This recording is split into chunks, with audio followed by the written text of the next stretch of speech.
13th of July 2005.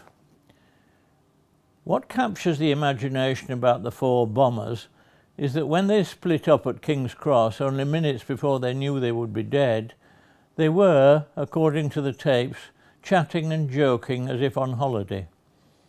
It's this gaiety and unconcern which makes all the talk of a war on terror and the nation's resilience seem beside the point.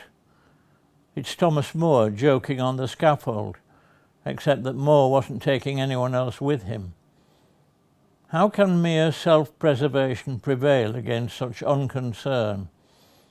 This debonair going to their and our deaths is beyond understanding, and made so too because it would in any other circumstances be admirable.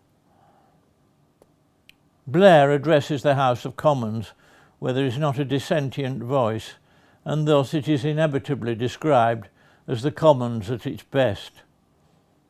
It's actually at its most solemn and cowardly, with no one daring to step out of line or suggest that without our subservience to Bush we would not be in this mess. George Galloway, for whom I otherwise don't have much time, tries to say this on Newsnight, but is shouted down by an almost frenzied Gavin Esler, though the point Galloway is making, that while nothing can be done about the perpetrators themselves, the circumstances that have fed their fanaticism have to be addressed, is a perfectly sensible one, and ought to have been raised in the House of Commons.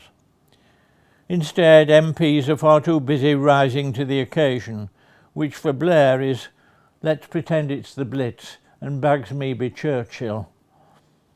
Meanwhile, contrast our leaders cowering behind the barriers at Gleneagles with the Queen who, 2 days after the bombings, drives down the Mall in an open car.